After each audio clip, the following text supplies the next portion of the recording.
여김이었더라. 아멘. 할렐루야. 오후 시간에도 예배 시간에도 하나님의 은혜가 가득하기를 주님의 이름으로 축복합니다.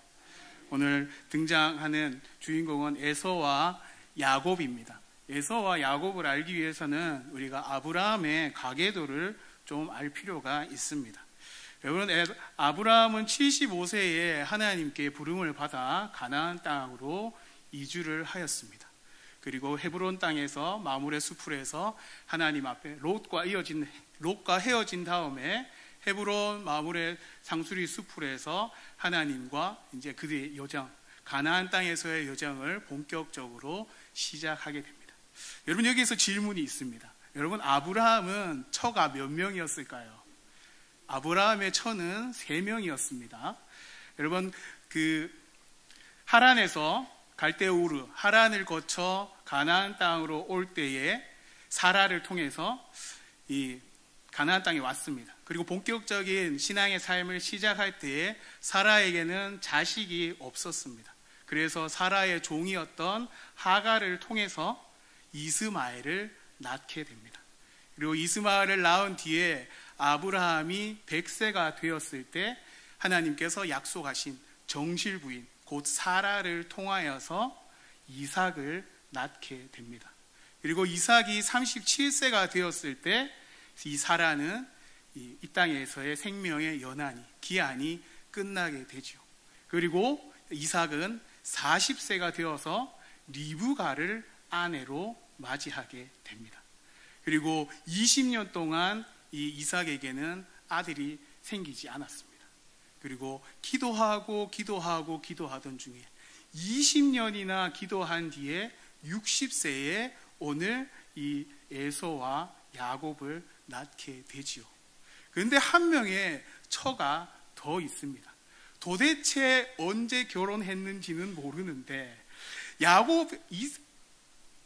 아브라함이 100세 때 이삭을 낳을 때에 성경에는 분명히 노년에 내가 아들을 낳게 되었다라고 그렇게 이야기하고 있습니다. 늙음하게 아들을 낳게 된 것이 얼마나 하나님의 큰 은혜인지라고 기록하고 있는데 아브라함에게는 그두라라는 처가 한 명 더 있었습니다. 그리고 그 그두라에는 6명의 아들이 있었습니다. 곧 이삭은 이복 형제까지 포함해서 8형제입니다. 이스마엘, 이삭, 그리고 그드라의 아들 6명. 그런데요, 우리가 기억해야 하는 것은 8형제 중에 이스마엘이 12지파를 낳게 됩니다. 12지파를 낳게 됩니다. 그리고 그드라의 6 아들들도 많은 자손들을 낳게 됩니다. 근데 이삭은 장가를 갔음에도 불구하고 아들을 낳지 못합니다. 20년 동안. 하나님께서 아브라함을 갈대아 우르에서 부르시고 가나안 땅에서 믿음의 삶, 신앙의 삶을 시작하며 너를 통해 큰 민족을 이루고 그 민족이 창대함을 하도록 하늘의 별과 같이 수많은 백성들, 그 아비가 되도록 만들어 주겠다라고 그렇게 약속하셨음에도 불구하고 이삭을 낳았음에도 불구하고 그리고 언제인지는 모르지만 더 욕심이 생겨서인지는 모르게 철을 맞이하여서 아들을 낳는 모습을 보게 됩니다. 그런데요, 아브라함이 나름의 그래도 신앙인이라고 하나님께서 주신 그 이삭, 정실 부인 사라를 통해서 그 대가 이어질 것, 하나님께서 약속하신 내 씨로 말미암아 많은 민족들이 번성하게 될 것, 하늘의 별과 같이 바다의 모래와 같이 많아질 것이라는 그 약속을 기억하고 이 이삭을 하나님의 그 언약 자손으로 만드는 모습을 보여줍니다. 여러분, 그 내용이 오늘 25장 1절에 보면 기록하고 있습니다. 아브라함이 후처를 맞이하였으니 그의 이름은 그두라라. 그가 시므란과 욕산과 무단과 미디안과 이스박과 수아를 낳고 그리고 그 아들들이 자손을 낳았더라 라고 기록하고 있습니다. 그리고 5절에 보면 이렇게 기록합니다. 아브라함이 이삭에게 자기의 모든 소유를 주었고 6절 자기 서자들에게도 재산을 주어 자기 생전에 그들로 하여금 자기 아들 이삭을 떠나 동방 곧 동쪽 땅으로 가게 하였더라. 8명의 형제 중에 하나님께서 언약한 이삭, 이 이삭을 통하여서 하나님의 언약이 이루어지도록 하기 위해서 나머지 형제들을 다 떠나 보냈다라고 기록하고 있습니다. 하나님께서 주신 그 언약, 하나님께서 주신 그 장자의 명분, 그것이 온전하게 이루어지도록 하기 위하여 아브라함은 갖은 노력을 해왔던 것을 우리는 알 수 있습니다. 그리고 7절을 보면 이렇게 기록합니다. 아브라함의 향년이 175세라. 그의 나이가 높고 늙어서 기운이 다하여 죽어 자기 열조에게로 돌아가매라고 기록하고 있습니다. 여러분, 아브라함은 이삭을 100세에 낳았습니다. 아브라함이 175세에 죽었다라면 이삭은 75세인 겁니다. 자, 그러면 20절에 보면, 19절에 보면 이렇게 기록합니다. 아브라함의 아들이 이삭의 족보는 이러하니라. 아브라함이 이삭을 낳고 이삭은 40세에 리브가를 맞이하여 아내를 삼았으니 라고 기록합니다. 이삭은 40세에 리브가를 맞이했습니다. 그리고 26절 하반절에 보면 후에 나오는 손으로 에서의 발꿈치를 잡았으므로 그 이름을 야곱이라 하였으며 리브가가 그를 낳을 때에 이삭이 60세였더라. 이삭이 40세에 장가를 갖고 60세에 에서와 야곱을 낳았습니다. 그리고 이삭이 75세가 될 때 아빠 아브라함이 죽었습니다. 곧 에서와 야곱은 15살이 될 때까지 할아버지 아브라함을 보고 자란 것이 되는 것이죠. 아브라함을 통해서 하나님께서 약속하신 그 언약을 8형제 중에 다 보내고 이삭을 통해서 그 하나님의 언약을 이루어 가기를 아브라함은 수고했습니다.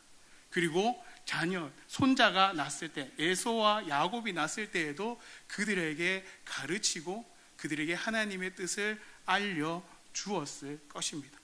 근데 여러분, 한 가지 우리가 생각해야 하는 것은 이삭이 40세에 장가를 가고 60세에 이 에서와 야곱을 낳았다라는 겁니다.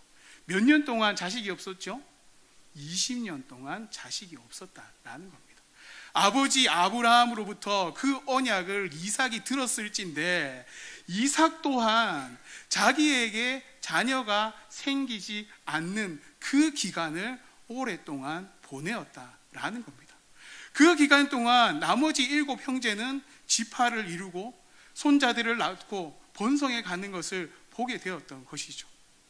그럼에도 20년 동안 기도하는 이 이삭의 마음은 여러분 어떠했겠습니까? 하나님 도대체 언제 우리에게 아들을 주실 것입니까? 하나님 약속하셨잖아요. 언제 우리에게 이 약속 성취하실 것입니까? 하나님, 저의 이복 형제들은 이미 자손들도 낳고 번성에 쭉쭉쭉 뻗어나가는데 왜 제 인생은 이러한 삶을 살아가야 합니까? 하나님 하고 20년 동안 그는 하나님 앞에 기도하며 나아갔습니다. 21절에 이삭이 그의 아내가 임신하지 못함으로 그를 위하여 여호와께 간구하며 여호와께서 그의 간구를 들으셨으므로 그의 아내 리브가가 임신하였더니 곧 그의 기도가 20년 동안의 기도가 하나님께 상달되었고 그 상달된 기도가 하나님의 응답하심으로 말미암아 나타나게 되었다라는 것입니다. 여러분, 이것이 에서와 야곱이 태어난 아브라함으로부터의 가계도입니다. 오늘 그 가계도 가운데 얼마나 그 대를 이어가는 것이 쉽지 않았다라는 것을 우리는 알 수가 있는 것이죠. 그 가운데 오늘 27절에 보면 이렇게 기록합니다. 그 아이들이 장성함에 에서는 익숙한 사냥꾼이었으므로 들사람이 되고 야곱은 조용한 사람이었으므로 장막에 거주하니 라고 기록하고 있습니다. 두 사람은 아주 다른 길을 걸어갔던 것 같습니다.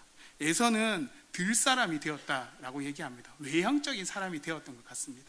그리고 야곱은 조용한 사람이라서 장막에 거주하였다라고 기록하고 있는 것이죠. 에서는 얼마나 사냥에 능숙했는지 그는 아주 익숙한 사냥꾼이었다라고 기록하고 있습니다. 그냥 단순히 생각해 보면 늘 집 밖을 나가서 사냥하고 그렇게 무언가 고기를 잡아오는 그런 에서를 우리는 떠올릴 수 있을 것 같습니다. 좀 보면 좀 와일드할 것 같고 좀 거칠 것 같고 좀 과격할 것 같고, 그리고 동물을 잡기 위해서, 그 짐승을 잡기 위해서 아주 속전속결로 빠르게 일을 처리해야 하는 그런 모습들을 우리가 상상할 수 있죠. 또 고기를 잡아 집에 돌아왔을 때 아버지에게 그 고기를 내어줄 때에 어떤 느낌이 들었을까요? 오늘 내가 해내었어. 그런 영웅적인 느낌, 또 야인시대와 같은 그런 야인과 같은 그런 성취감에 이 도취된 모습을 우리는 상상할 수 있지 않겠습니까? 그런데 반면은 야곱은 조용한 사람이었다라고 기록합니다. 여러분, 여기에 조용하다라는 이 단어의 뜻은 올바르다라는 뜻을 가지고 있습니다. 또 온전하다, 그리고 책망할 것이 없다라는 뜻을 가지고 있습니다. 야곱은 아마 그 엄마 아래에서 엄마를 통해 아브라함에게 약속하신 그 하나님의 언약, 그리고 하나님의 그 약속, 그리고 가문들이 어떻게 이어져 왔는지, 아들들이 어떻게 낳아왔는지, 그리고 얼마나 험한 세월을 보냈는지에 대해서 아마 많이 들었을 것 같습니다. 그래서 그는 하나님의 언약을 에서보다는 더 사모하고 하나님의 말씀을 더 많이 들었을 것이며, 하나님의 언약이 어떠한 것인지 사모하는 사람, 바로 그 사람이 바로 야곱이 아니었을까 우리는 생각해 볼 수가 있습니다. 그래서 28절에 보면 이렇게 기록하죠. 이삭은 에서가 사냥한 고기를 좋아함으로 그를 사랑하고 리브가는 야곱을 사랑하였더라. 리브가 20년 동안 기도해서 얻었던 그 아들 둘 중에 에서는 늘 밖으로 돌아다니고 칠레팔레 고기가 사냥한다고 돌아다니고, 야곱은 자기 옆에 앉아서 하나님 말씀 듣고 하나님의 언약이 무엇인지 그렇게 들었던 사람이 바로 야곱이었다라는 겁니다. 그런데 어느 한 날 바로 이 야곱과 에서의 그 신앙의 수준이 드러나는 것을 우리는 볼 수가 있습니다. 그것이 바로 29절입니다. 야곱이 죽을 쑤었더니 에서가 들에서 돌아와서 심히 피곤하여 야곱에게 이르되 내가 피곤하니 그 붉은 것을 내게 먹게 하라 한지라. 그러므로 에서의 별명은 에돔이었더라. 여러분, 에서는 우리가 생각하듯이 아주 급한 사람이었습니다. 자기가 사냥하고 돌아와서 그 배고픈 나머지, 그 배고픔으로 말미암아 허기를 채우기 위해 무엇이든 먹어야 하는 그런 급박한 사람이었음을 우리는 알 수가 있는 것이죠. 여러분, 29절에 야곱이 죽을 쑤었다라고 이렇게 기록하고 있지만, 야곱이 장막 안에 거주하며 엄마와 함께 지내는 동안 아마 에서의 그 행동 패턴을 아마 잘 파악하고 있을 것입니다. 오늘도 죽을 쑤었고 오늘도 에서가 사냥하고 돌아와서 분명히 나에게 이 죽을 달라라고 이야기할 것이다 라는 것을 아마 예측했을 것입니다. 그래서 야곱이 죽을 쑤었더니 에서가 들에서 돌아와 심히 피곤하여 내가 피곤하니 그 붉은 것을 내게 먹게 하라 한지라. 여러분, 에서와 야곱 중에 비교해 봤을 때 누가 더 하나님의 은혜를 사모하는 사람이었을까요? 분명 둘은 하나님의 은혜로, 하나님의 언약으로 말미암아 태어난 것이 맞습니다. 근데 둘을 비교해 보았을 때 밖으로 내도는 돌아다니는 에서보다는 집안에서 하나님의 말씀을 듣던 이 야곱이 하나님의 그 은혜와 하나님의 복을 아마 더 사모하는 사람이 되었을 것입니다. 에서는 심히 피곤하였다라고 얘기합니다. 들판을 쫓아다니는 그 육체의 활동으로 인해서 매우 피곤하고 허기져서 더 이상 아무 일도 할 수 없는 그 상태에서 에서의 눈에는 오직 자신의 기력을 채울 수 있는, 회복시킬 수 있는 그 먹거리만이 그에게 보였다라는 것이죠. 그리고 야곱은 평소 형의 그 배고픈 모습을 자주 보아왔기 때문에 오늘은 이 에서에게 요청을 하고 있는 겁니다. 31절에 야곱이 이르되 형의 장자의 명분을 오늘 내게 팔라.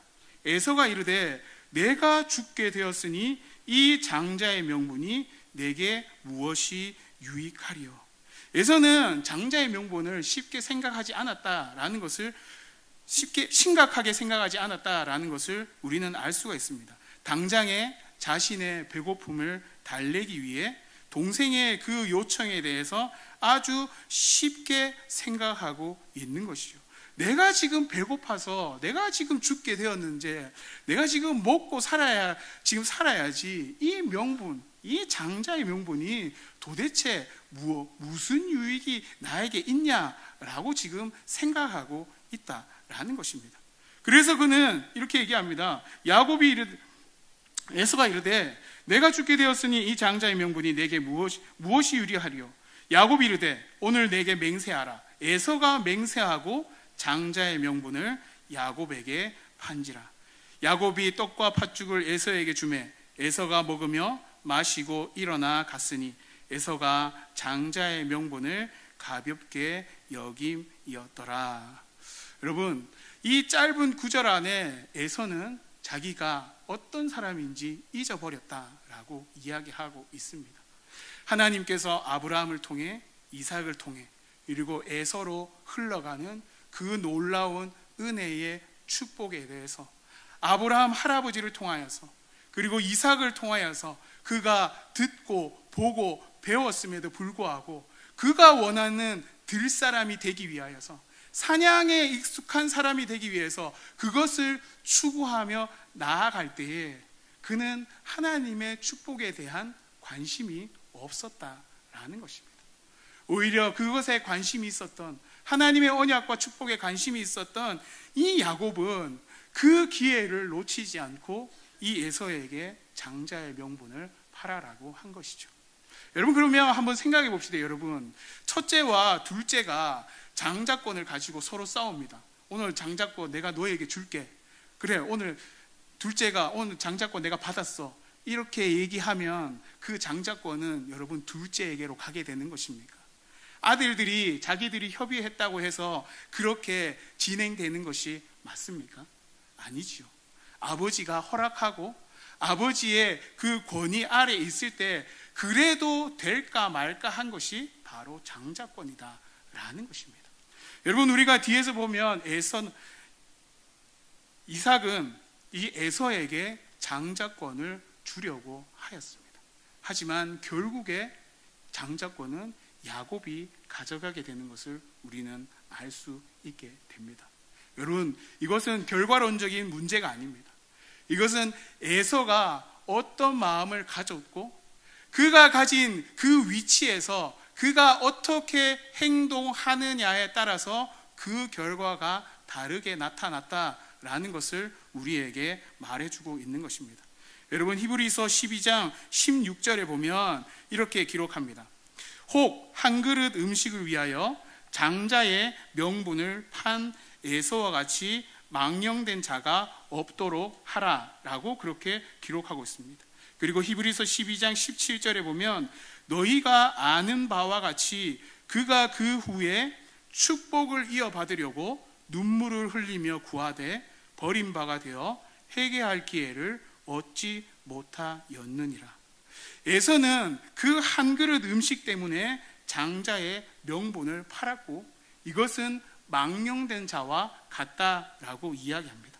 그리고 너희가 아는 바와 같이 그가 그 후에 축복을 이어받으려고 눈물을 흘리며 구하되 버림바가 되어 회개할 기회를 얻지 못하였느니라 라고 이야기하고 있습니다.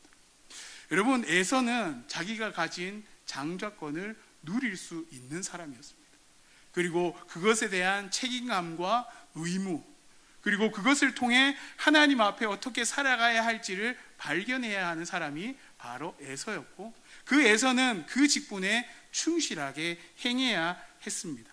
근데 그가 나중에 에서에게 그 축복권이 넘어간 뒤에 축복을 받으려고 눈물을 흘리며 구하되 버림바가 되어 회개할 기회를 얻지 못하였느니라 라고 말하고 있습니다.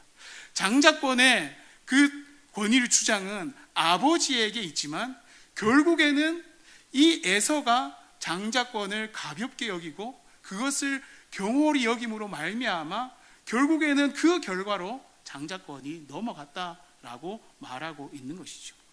여러분, 에서는 하나님 앞에 나와서 눈물을 흘리며 구했습니다. 그 장자권 다시금 저에게 주세요. 그 장자권, 내가 그 축복, 하나님의 축복 이어서 받고 싶습니다 라고 그렇게 눈물을 흘리며 구하며 나아갔지만 버림받아 회개할 기회를 얻지 못했다라고 이야기합니다. 여러분, 우리가 회개하면 하나님께서 우리를 용서해 주시는 것이 맞습니다. 여러분, 맞지요? 우리가 하나님 앞에 회개하면, 무슨 죄든 회개하면 하나님께서 우리를 용서해 주시는 것이 맞습니다. 우리는 그렇게 알고 기도합니다. 그렇게 알고 회개하죠. 근데 여러분, 회개할 때에 용서함에 대한 주권은 누구에게 있습니까? 내가 하나님 앞에 회개하면 하나님 반드시 내 기도에 응답하시고 회개를 해주시는 그 주도권, 용서함 받는 주도권이 나에게 있습니까? 아니면 내가 회개했을 때 하나님께서 들으시고 용서해 주겠다라고 하는 주도권은 하나님께 있습니까? 여러분, 용서에 대한, 회개에 대한 용서함의 주도권은 하나님께 있습니다. 에서가 하나님 앞에 아무리 회개하고 하나님 앞에 나아갔지만 하나님께서 그 기도에 응답하지 않으셨다라는 것입니다. 왜요? 그가 장자의 명분을 가볍게 여겼기 때문에. 그가 이것이 내게 무엇이 유익한가라는 그런 가벼운 마음으로 그가 행동했기 때문에 하나님께서 그의 회개의 기도에, 눈물의 호소에 응답하지 않으셨다라고 이야기하고 있는 것입니다.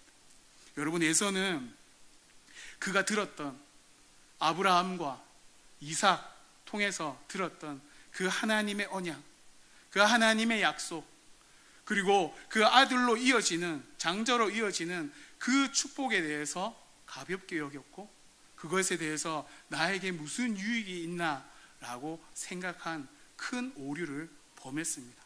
그것은 그가 못 배웠기 때문이 아닙니다. 그가 못 들었기 때문이 아닙니다. 영적인 가치보다 그가 눈앞에 보이는 당장의 욕망, 자기에게 무언가 채워줄 수 있는 그런 팥죽 한 그릇, 그리고 그 성취감에 도취되어져서 밖으로 놔두는 그의 삶의 모습이 그 장자권을 이어받지 못하도록 만들었다라는 것입니다. 하나님의 축복보다는 당장의 배고픔을 해결하는 것이 그에게 우선순위였고, 하나님의 그 언약 가운데 살아가는 것보다 그가 어떤 성취감, 또 어떤 영웅적인 느낌, 그것을 얻는 것이 그에게 우선순위였다라는 것입니다. 그 눈앞에 보이는 그 이익 때문에 하나님께서 주시는 그 영원한 가치를 그는 포기하게 되었다라는 것입니다. 여러분, 에서만이 그런 모습을 보일까요? 우리에게도 그런 모습이 있지 않을까 돌아보게 됩니다. 우리가 세상 속에서 하나님 나라의 백성, 그리고 하나님 나라의 자녀, 그리고 자녀의 권세를 가지고 세상 가운데 살아가고 예수 그리스도의 이름으로 우리가 빛과 소금의 역할을 감당하며 살아가는 것이 우리에게 주어진 그 의무이고 책임일진데, 우리가 그렇게 살아갈 때에 하나님께서 땅에 기름진 것으로, 하늘에 신령한 것으로 우리의 삶에 채워주시고 영원한 그 은혜의 언약을 성취해 가는 것이 바로 우리의 삶일진데, 우리는 가끔 에서와 같은 모습을 보인다라는 것입니다. 내가 교회 가운데 섬기는 것이 나에게 무슨 유익이 있나? 돈 써야 되고 시간 써야 되고 맨날 손해만 보는데 굳이 내가 이걸 해야 될 필요가 있나? 공동체 가운데 맡은 직분, 내가 이걸 하는 것이 나에게 얼마나 큰 유익이 있나? 그런 생각들을 가끔 할 때가 있는 것 같습니다. 또한 세상 가운데 살아갈 때 세상의 많은 유혹들, 또 지금 당장 나에게 필요한 것, 그것을 잡고자, 그것을 성취하고자 하나님의 말씀을 잠시 밀어놓는 그런 모습들이 간혹 우리 가운데 나타난다라면 우리는 에서와 별반 다르지 않다라는 것입니다. 여러분, 우리는 영적인 가치를 알고 있는 사람들입니다. 하나님께서 우리에게 약속하신 그 언약과 우리에게 약속하신 그 축복의 가치를 우리는 너무나 잘 알고 있습니다. 그런데 가끔은 우리가 그것을 망각하고 잊어버릴 때가 있다라는 것이죠. 그렇다면 이 에서와 같은 결과가 우리의 삶 가운데 나타난다라는 것입니다. 내가 받아야 할 그 복, 내가 받아야 할 그 하늘의 은혜, 내가 받아야 할 그 하나님의 인도하심, 그 보호하심이 내가 에서와 같이 행동할 때에 내가 받아야 할 그 복들을 받지 못하게 되는 결과가 우리에게 나타나게 된다라는 것이죠. 여러분, 우리의 행동에 대한 결과는 반드시 우리의 삶 가운데 나타나게 되고 남겨지게 되는 것입니다. 내가 받아야 할 몫을 내가 받지 못하고 잃어버리게 되는 결과를 가져오게 되는 것이죠. 여러분, 우리에게 주어진 우리의 삶, 그리고 우리의 인간적인 관계, 또 우리 교회 가운데 공동체적인 관계, 또 교회 안에서 인간적인 그런 관계들을 맺어 나아갈 때, 하나님 안에 한 공동체 믿음의 백성으로 우리가 살아 나아갈 때, 우리가 예수 그리스도로 말미암아 하나님께서 우리에게 주시는 그 놀라운 은혜와 복이 우리의 삶 가운데, 우리의 미래 가운데 반드시 놓여 있고 성취하게 된다라는 것을 기억하고, 당장의 눈앞에 보이는 그 이익, 당장에 보이는 내 눈앞에 보이는 그 요행, 그것 때문에 우리에게 임할 그 하늘의 축복을 놓지 않는, 에서와 같은 그 오류를 범하지 않는 저와 우리 모든 성도님들 될 수 있기를 주님의 이름으로 간절히 축복합니다. 여러분, 우리가 인생을 살아갈 때, 믿음의 사람으로 살아갈 때 내가 가장 소중히 여기는 것이 무엇인지 우리는 한번 생각해 보아야 할 것입니다. 당장의 편안함과 당장에 나에게 주는 만족감과 성공이 과연 내 삶의 영적인 것들을 밀어내고 있는 것은 아닌지 한번 되돌아보아야 할 것입니다. 그리고 예배와 말씀과 기도와 섬김과 또 하나님을 사랑함으로 이웃을 사랑하는 것이 내 삶 가운데 어떠한 가치로 다가오는지 우리는 다시 한번 고민해보고, 에서가 아니라 야곱과 같이 그 영원한 것을 사모하며 그 단꾀를 내어서라도 그것을 갖기 위해서, 그것을 얻기 위해서 불철주야 노력하는 믿음의 성도들 될 수 있기를 주님의 이름으로 간절히 축복합니다. 기도하도록 하겠습니다. 사랑의 하나님, 감사합니다. 하나님, 에서는 영적인 가치보다 당장의 욕망을 선택함으로 말미암아 하나님의 축복이 아닌 배고픔을 해결하는데 그의 삶의 우선순위를 둔 것을 보게 됩니다. 눈앞의 이익과 눈앞의 만족과 눈앞에 놓인 그 성공 때문에 영적인 가치를 잃어버리게 되는 것을 보게 됩니다. 영원한 가치를 잃어버리게 되고 장자권을 잃어버리게 되는 그 모습을 보게 됩니다. 그는 뒤에 후회하고 뉘우치며 하나님 앞에 회개하며 나아갔지만 그가 받아야 할 그 몫은 그가 잃어버리게 되는 것을 우리가 보게 됩니다. 하나님, 혹 우리에게 에서와 같은 모습은 있진 않은지, 당장의 만족과 편안함과 성공 때문에 영적인 것들을 밀어내고 있는 것은 아닌지 다시금 돌아볼 수 있게 하여 주시고, 오직 예수 그리스도 안에서 하나님의 그 언약받은 하나님 나라의 백성답게, 자녀답게 우리의 신앙의 삶이, 믿음의 삶이 고되고 힘들지라도 반드시 우리에게 승리를 주시며 하늘의 신령한 은혜와 복으로 채워주실 그 하나님을 기대하며 소망하며 살아갈 수 있는 저희들이 될 수 있도록 주님 인도하여 주시고 지켜주시옵소서. 감사드리며 예수님의 이름으로 기도합나이다. 아멘. 찬송가 403